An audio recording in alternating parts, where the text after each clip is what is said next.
Në një deklaratë të fundit, Sali Berisha njoftoi fillimin e një konkurrimi të brendshëm për karrikën e kryetarit të Partisë Demokratike, duke theksuar se kandidatura e tij është e padiskutueshme. Ai argumentoi se zgjedhjet e fundit brenda partisë, sipas raportit paraprak të OSBE-Odirit, kanë qenë një farsë dhe nënvizoi se çdo garë për kryetarin do të jetë e hapur, ku sigurisht do të marrë pjesën e vet. Në të drejtën elektorale, kupton që zgjedhjet kanë qenë farsë. Janë zhvilluar në kushtet e partisë shtet, s'ka nevojë të faktoju. Janë zhvilluar në kushtet e partisë shtet, e thot këtë rekomandimi i Këshillit të Evropës.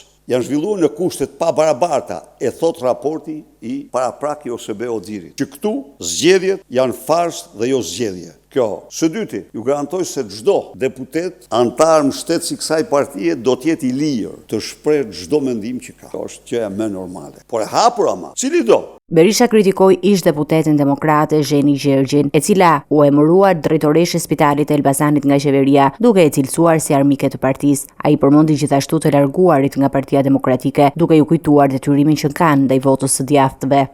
Sepse 99.9% mos më shumë, ose 999% të atyre që i kanë mbështetur. Lideri demokrat po ashtu konfirmoi vazhdimin e aleancës opozitare me partitë e reja, veçanërisht për skuadrën e Komisionit të Reformës Zgjedhore.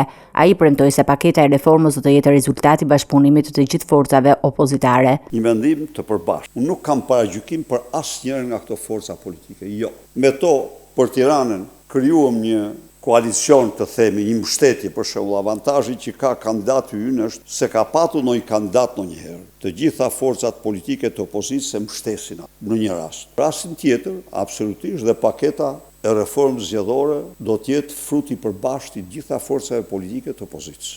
Po, ta them unë që këtu. Berisha nënvizoi se kjo bashkëpunim do të sjellë një avantazh të veçantë për kandidatët opozitar në Tiranë, duke krijuar një mbështetje të konsoliduar që nuk është parë më parë.